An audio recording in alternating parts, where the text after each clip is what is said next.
in my sazun. Panogi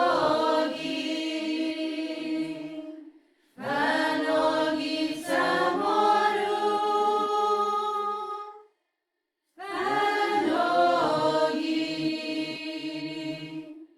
Panogi CHamoru.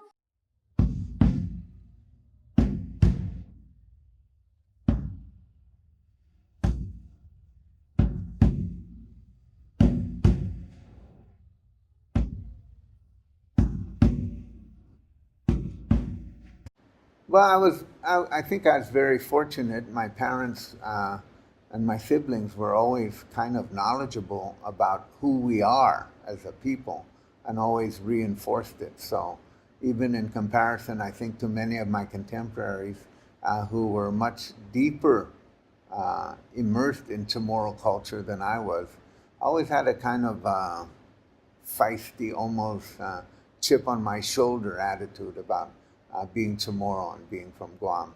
And I learned that from my parents, who were very feisty in their own way and contrarian in their thinking, and always encouraging us, especially me, to question the way things are.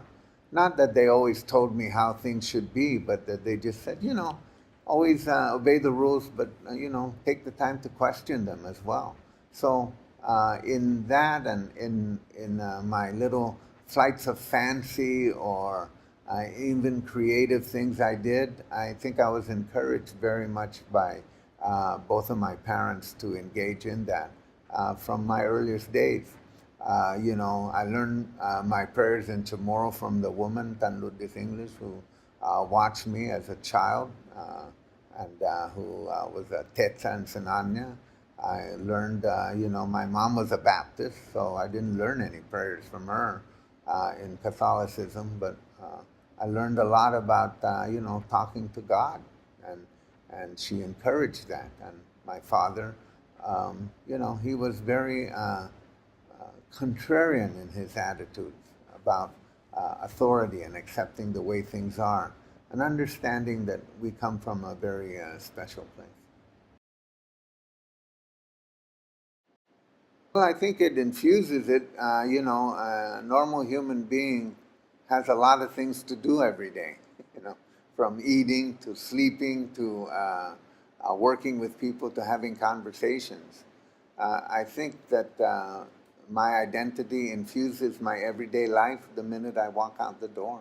And I start looking at around me and trying to see and understand what is going on in the world, what is going on in Guam.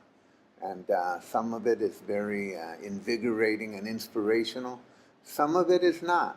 And so that motivates me to actually think of more ways in which I can incorporate what I think I've learned, not just from my parents and my elders, but also just learned by loving to learn about my people.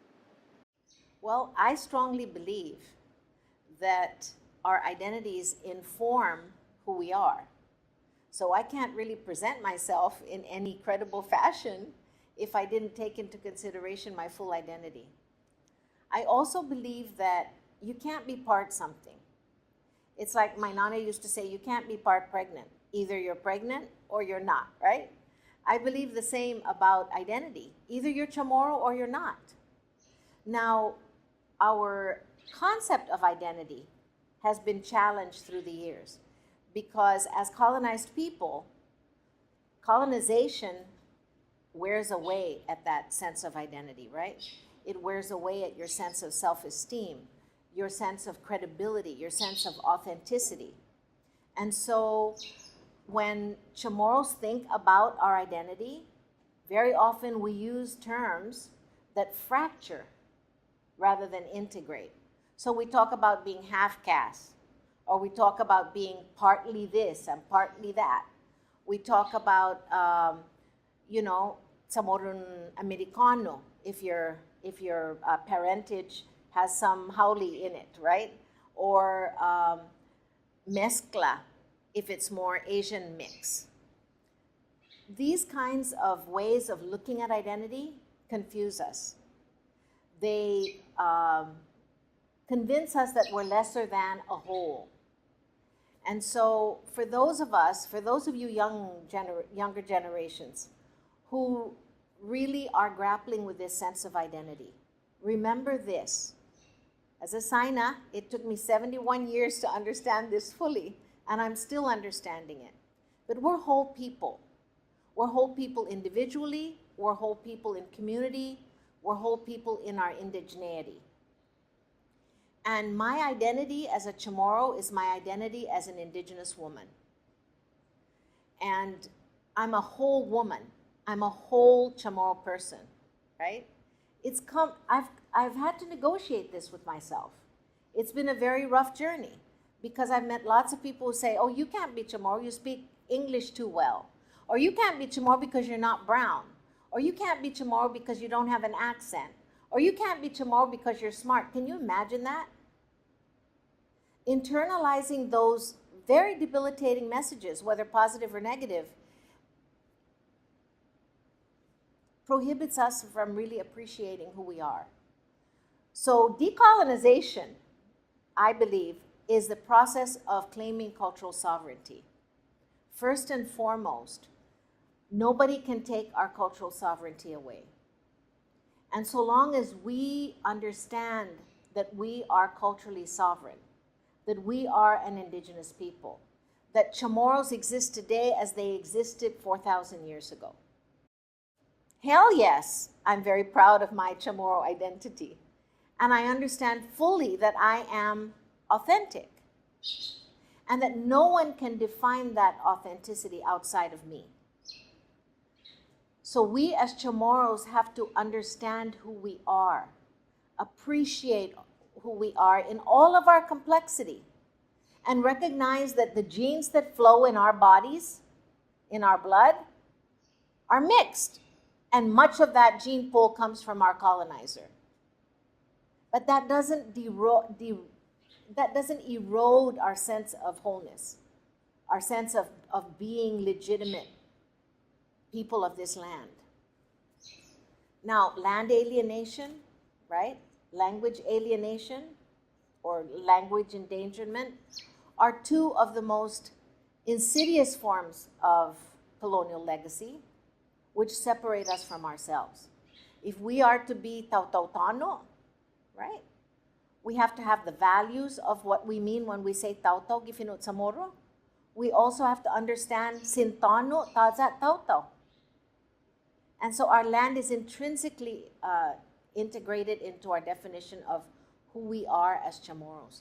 If we don't understand that, we're never going to understand who we truly are. And we belong here.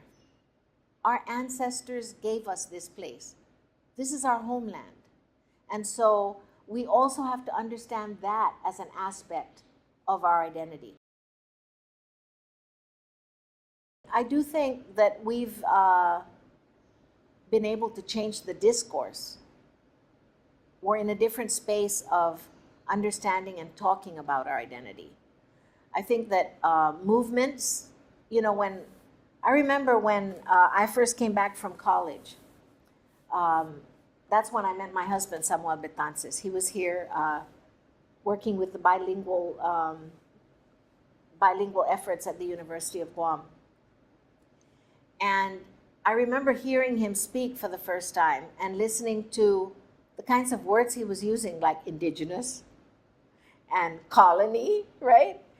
And I'm thinking, oh, whoa, it was like he was speaking a totally foreign language to us. And then we began to own our consciousness building, right? And we began to realize that words do matter, and the way that we name things matters. So by just calling our experience a colonial experience, we didn't do that until the 70s, We didn't talk about our indigenous identity. And people still have a problem with that. To talk about words like self-determination, inalienable rights, decolonization, those were foreign concepts to us. But once we began to understand how powerful words mattered, and that we could, by changing the discourse, we really transformed the consciousness, then we began to do that. And that's why we've been sort of named the CHamoru, the first CHamoru generation, because we began to talk about being CHamoru. And then, of course, we began to understand that the word CHamoru itself is rife with a lot of consciousness building opportunity, right? Because it's not a CHamoru word. So, yes, as a community, as an indigenous community, we have grown. We have developed consciousness regarding our identity, and we've changed the way we talk about our identity. But not everybody is on the same page, okay? And so for some people, the idea of being CHamoru, authentically CHamoru, is going back to pre-colonial times. That is really, honestly, absurd, delusional. We can't. Nobody wants to give up their air condition. Nobody wants to give up, the amenities of life, right? And so what do we do about that? Well, we have to understand that that's where our roots are. And so we do have to respect our pre-colonial understanding of who our people were. But we're modern people.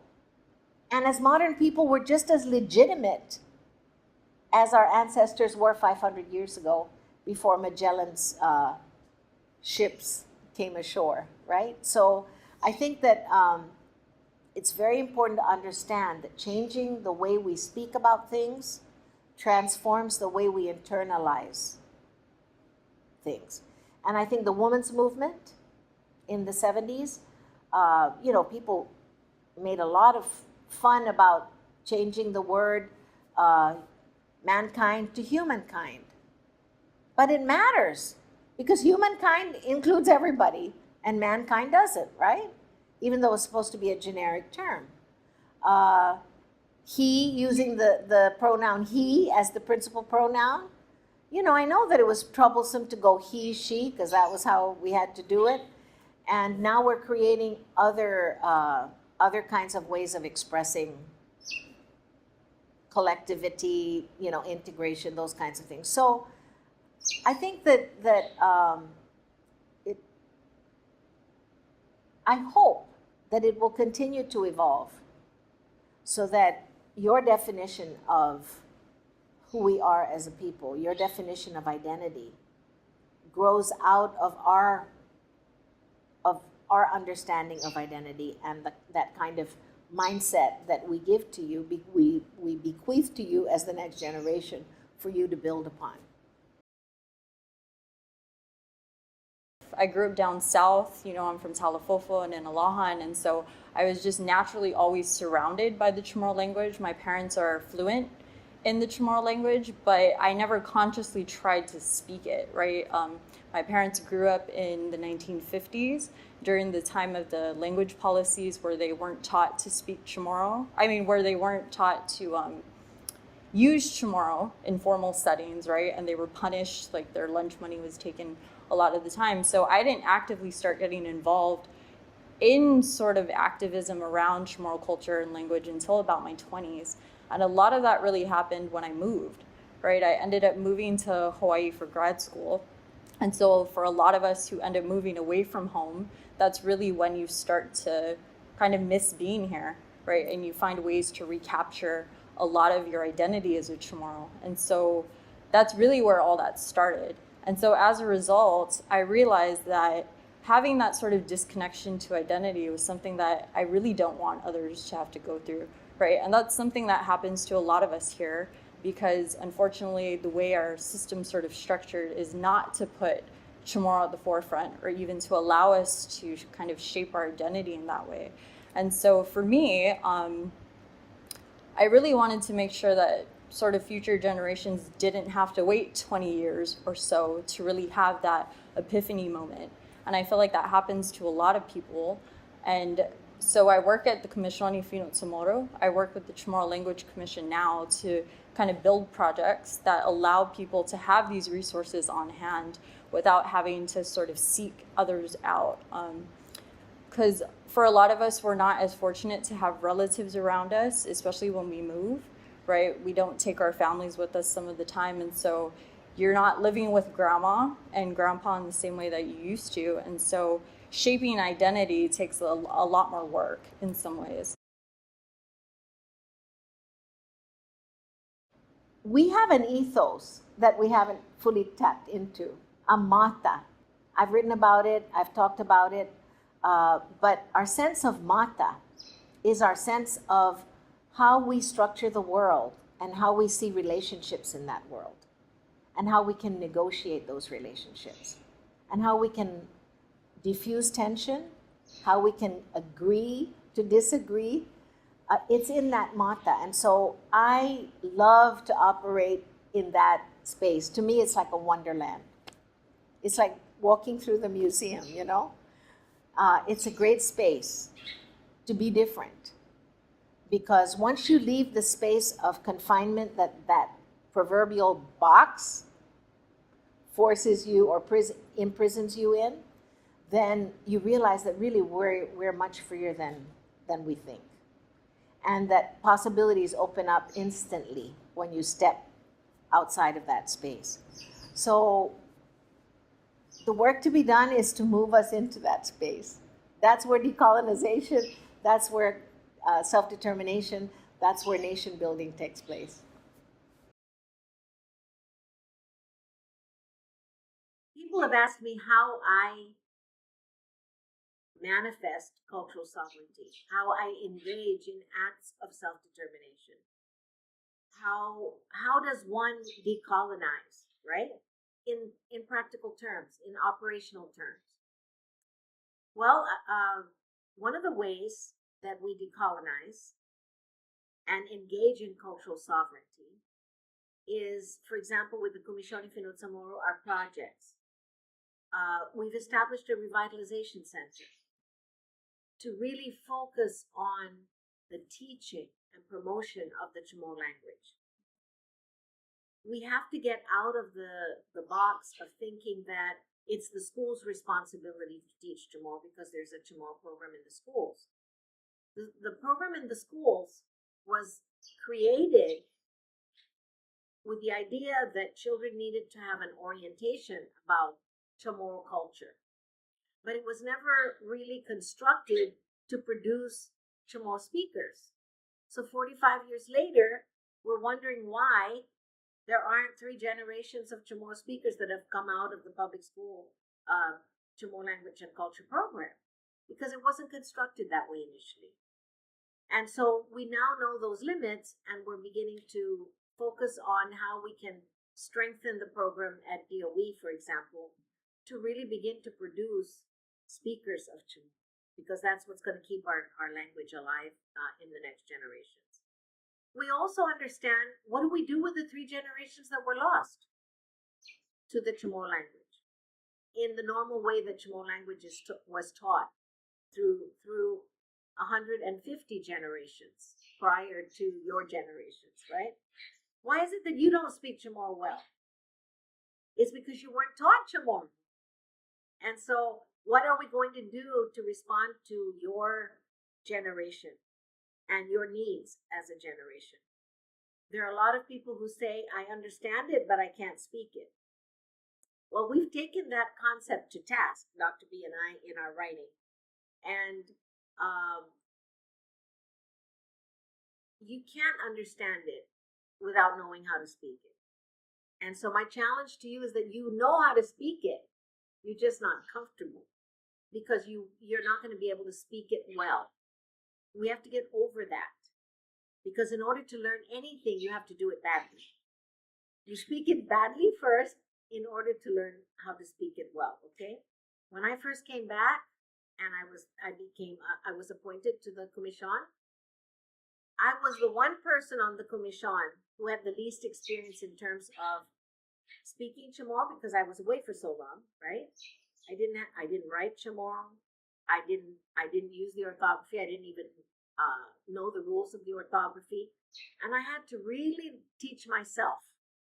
So I figured, okay, if I'm going to learn this, I'll learn it with other people my age. So I offered my class of 68, the AOLG class of 68. I offered them an opportunity to get together once a week, especially during this COVID. And Fino CHamoru is what I called it. It was our study group. And we took on the orthography. And I learned the orthography so I could share it with them. And we've been learning ever since. We haven't missed a beat. We've been meeting since last year in March. We've been meeting for every week. And then the class of 69 said, man, can you do this for us too? So we started the class of 69.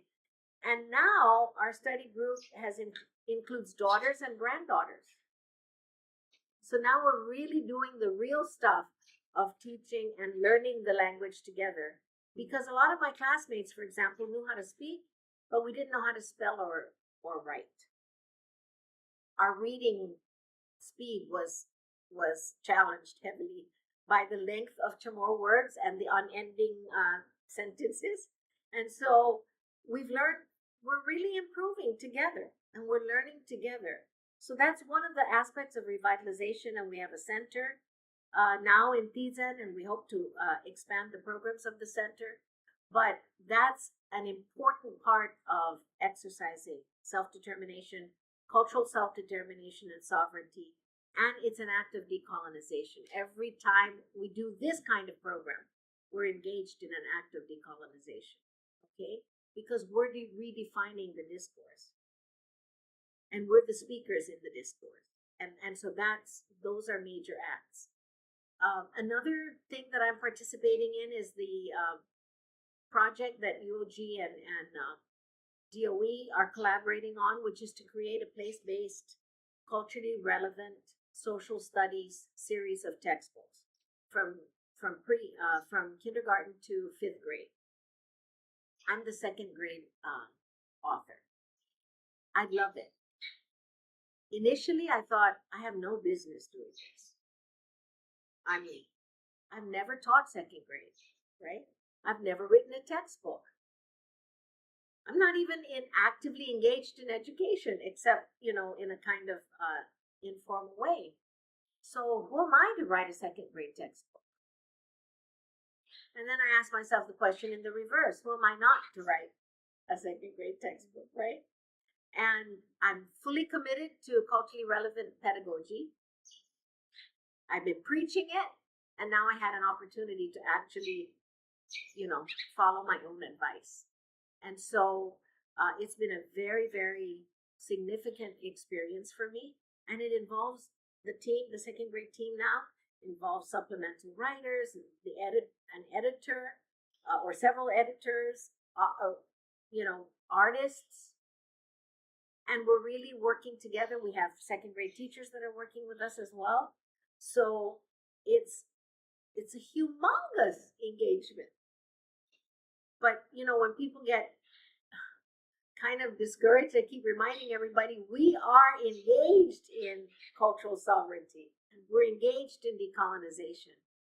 Everything that we do, and it takes a long time to write a single paragraph because you have to think like a 2nd grader. And 2nd graders are brilliant. and we take a backslide after that youthful way of thinking. They are not constrained, in their vision of possibilities and opportunities. And so we have to capture that in the writing. But it's a very, very, so people are saying, why on earth, at your age, why are you writing a book for 2nd grade? Imagine, it took me 70 years to prepare for this project. And now finally I can write a book for 2nd grade. That's how I look at it. When I first came home and we were preparing for FESPAC and everybody, there was this Indigenous writers workshop. And, Rosa Palomo and Rosa Palomo Salas Salas Palomo and Arlene Steffi said, Loli, why don't you come to the workshop? And I said, oh, okay. But they didn't know that I had this secret longing for all my life to write a children's book. But, you know, I didn't think I had the skills to write a children's book. Again, you know, I was thinking, I didn't even, you know, major in literacy, in literature and that sort of thing. So who am I? And then I thought, why not? Who's stopping me? I'm the only one that's stopping me, right? So I decided, okay, I'm gonna go for it. I went to the workshop, and wow, 28, 32, I think, I don't remember the exact number of CHamoru's were there, and everybody was gung-ho about writing their books. And people had drafts already and things like that. And I thought, oh, okay, well, you know, I wonder what I could write about. Then I took my nephew, Kiko, my sister's, it's his birthday today, my sister's grandson. I took him on a little adventure to Goknya. You know, at the Nico Hotel, there's the Lati burial site for the people of Goknya. And I took Kiko there kind of as an adventure because he was asking me about Tautomona and the Lati. And so we were having this discussion. He was about 5 or 6. And then I said, what if we wrote a story about this? And he said, oh, let's. And that's when he and I collaborated and wrote our book. And it became Kiko's Adventure on the Flying Magic Proa. And then we wrote it in Chamorro as well. And so, who says you can't do something? You know, again, that's that getting out of that proverbial box of, oh no, that's somebody else's stuff. No, it's your stuff. You just have to welcome it and make it. And honestly, folks, engaging in acts of decolonization, self-determination, cultural sovereignty, much easier than perpetuating colonial discourses. Much easier. So try it. It'll make you feel whole, and it'll make you feel relevant, and it'll make you feel proud. In Chamorro culture, right, we're pretty age stratified. That's one of our main categorizations. And so you go from Saina to Tsetlu to Putgun, right? And so Putgun is kind of like in your 20s when you're coming of age, when you're a child, right? And so now I'm sort of in this in between, right? In this part where I'm definitely in Tsetlu, right? I'm in my 30s. I'm like coming into my career. I'm really building my family and all those things. But I'm slowly on my way to Saina. Granted, that's going to take somewhere between 20 to 30 years, right? And so really I really consider myself sort of in that category of Saina in training. And I think because for people kind of in that stage of life, you really start to really ask yourself kind of what ancestral legacy do you want to leave behind, right? You ask yourself, what are the things you want to be doing and what do you want to leave to your children and to your grandchildren? And so that becomes sort of the overarching question when you make life decisions. Another reason that really resonated with me was we hear a lot about Chamorro language statistics, right? We hear that we have only about 10 to 15 years left to save the language. So now that I'm 30, I mean, really, if that window of time is accurate, the language will be dormant by the time I'm 40, 45. And I mean, I don't know about the rest of you, but I don't want to be known as the generation that let language sleep.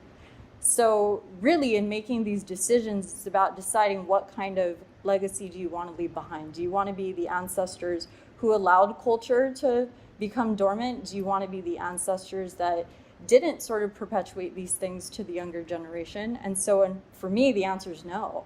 And so in thinking about life and sort of the decisions I made, I've been very careful to make sure that I leave behind resources or even start to build resources or even pathways that allow those behind me to follow it.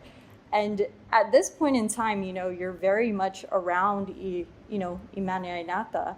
And so you can talk to them now, right? You live with them, you're around them constantly. And so now is the time where you really start to listen, right? You take their words into consideration. One of the best pieces of advice I've ever gotten was, one of my sainas actually told me, they're like, you know, you're going to be pulled in a million different directions, right? Our community's small, there's a lot of work to be done. And when you're talented and when you're seen as reliable, a lot of people are going to kind of put the weight of the island on your shoulders. They're going to tell you that if you don't do this, no one else will. And so we don't want to take that for granted. Guam and the Marianas, we're a very talented pool of people. There are many of us who are incredibly intelligent and have specialties in many different ways. And so it's not about taking that and feeling like it's up to you to fulfill every responsibility. It's about mastering a craft, right? And that's why we honor people who have made it their life dedication to master a skill, right? That's why we have masters of the arts. We have masters of weaving. We have masters of sort of really anything. Anytime you sort of master a craft. And so when you're assigned in training, that's really your time to decide what passion do you want to fulfill? What sort of gap in the community do you see where you can be the one to kind of perpetuate it and move it forward? And so really that's what Saina, or at least that's what I call Saina in training, is really kind of making those life decisions and fulfilling the path that you think you need to sort of follow. So for me, one of the things about passing on culture, right, it's a term that comes up a lot, and it kind of gets thrown out in the same like way that Hafaday does, right? So Anafa Malik is a word we hear so often, and it gets so diluted and sort of makes us seem like these very hospitable natives. And so for me, Anafa Malik, one of the best definitions I've ever heard actually comes from Dr. Lisa Linden Natividad. She was talking about Anafa Malik. We usually hear it as to make each other better, right? That's sort of its literal translation. However, she talked about Anafa Malik more as a collective piece. And so in thinking about Anafa Malik as a collective piece, it sort of comes back to the idea that we think of ourselves as a community. We think of the decisions we make as ones that should benefit sort of the whole, but at the same time, a collective piece also means benefiting oneself too, and to making sure that you make life decisions that are not necessarily to the detriment of yourself or to the detriment of your family. So when I think of heritage, it was going back to that idea of really mastering a craft. You do that because, like I said, the weight of the island shouldn't fall on one person, and we shouldn't feel like it's the responsibility of one person. So Anafa Malik is really coming back to this idea that it's about kind of bringing everybody up, bringing us all up to the same level, and sort of how do you as Saina, or even you as a Saina in training, how do you help others sort of realize where their paths are, right? How do you help others kind of hone their own crafts and master their skill? Because a lot of the time, especially in small spaces, right, when you all try to be the best at the same thing, you end up with, like we've talked about, well, not we, but like we've sort of heard about a lot when it comes to small island communities, is the crabs in a bucket syndrome. You're too caught up in personality-driven sort of situations. Ego starts to get in the way a lot, and so you start pulling each other down. So really with Saina and sort of Saina in training, you're supposed to start to see yourself as a mentor, right? How do you help those that are following you, or even those who are younger than you, kind of come into their own? How do you make sure that you foster their skills and foster sort of helping them to find their place in the island, really? And that's really what I was taught about heritage, right? Heritage is about making sure that we all see each other as a collective instead of seeing each other as individuals. But we don't do that to the detriment of an individual. Growing up, I would often hear my aunties, my uncles, older relatives tell me that, you know, you give things and you keep giving, but you also need to know where those boundaries are, right? You need to make sure that even though you're giving, you don't do it so that your family starts to suffer, your sort of mental health starts to suffer. That's something that we're finding a lot of Chamorros are going through, especially within their homes, right? We have very high rates of domestic violence. We have very high rates of behavioral health issues. And so oftentimes we don't prioritize ourselves. And so it's about kind of finding that balance between making sure that you yourself are taken care of, your family is taken care of, and your community is taken care of. So it comes back to the idea of Anafa Malik, not just as making one another better, but sort of to come to a sort of collective peace where everybody at the community is finding themselves where they're sort of settled and just really finding their own paths as a result. In order to understand the continuity, you have to understand your own history, and you can't leapfrog through history. And that's really, I think a lot of young people leapfrog through history, picking things they like and ignoring things they don't like in order to, in a way, pump up their pride, their sense of pride. So I've always been one to ask people to think critically about anything. So while we celebrate the building of Lati stones, which can be as high as 16 feet, I think in Pini and Taga they're 16 feet with the capstone, maybe they're 18 feet. When you think about that, you take pride in it, but you also understand that it probably took a lot of forced labor to build that. So what was the structure that provided that forced labor? So don't always think of things as items to be just celebrated. Think of things in the context in which they exist. You know, sometimes people look at the pyramids and they go, wow, what a great architectural marvel. Other people look at the pyramids and say, man, a lot of slave labor went into that, you know? So it's not that you should focus on either one, but you should understand both. And so that kind of leapfrogging through history is something that I certainly discourage. So it always occurs to me that my grandparents are very much alive to me from my memory. And through them and through stories, my great-grandparents are alive to me. Now that takes my great-grandparents, that takes back to, they were born in the 1840s. Okay? So they're very much alive to me. And so I can imagine what they were living like and how they lived and the values that they had. Maybe today's young people don't have that level of connection. So for them to learn about their great-grandparents or their great-grandparents is the same as learning about Hurao and Matapang. They're just strangers in a world of movement. And so they would pick out Hurao and Matapang because they seem to be feistier or more heroic than their own great-great-grandparents, who sometimes are stereotyped as victims of colonialism.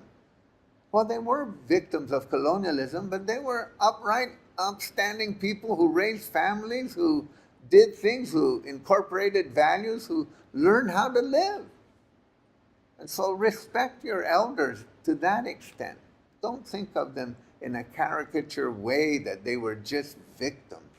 They weren't just victims. They were actors. They survived. They thrived. They passed on values. And so I don't leapfrog over them to get back to Hurao or Matapang. I go through them, take them with me. Debidi tahaso todo siya ay mañaina-ta dani manamkota. Sa siya mo na posiblihin, gininsiya na manlalalahin, gipresente na momento. Todo ito na tiningo, todo ito na hinaso, todo ito na kapasidad, todo ito mankwagwan siya na irensya. Mankwagwan, mi gwinaha, dano mi bali, da debidi ta aksepta, data nae siya imanatati siya na henerasyon. Kumo ta konsidera, kumutahaso. Isti siya mismo isinohadza ni tausa, pabugo na momento, gay pinareho, dasinya 20, man conversaciones, pasinya takuntusi, ito siya manlala lagi, manantigo siya na tempo, hana banidodo suzo, hana izo no animas, no animo, para na mo na este bonito na lengguaje. Your inheritance from your elders is the most precious thing you can get. And that comes in the form of knowledge and wisdom. It doesn't come in the form of resources. It's not an object. It's not an object. It's found in your consciousness. And that consciousness has to be replicated, and it has to be fed, and it has to grow. And people will see it in you. You will walk by, and they will sense it from you. So be proud of who you are. Always be proud of who you are.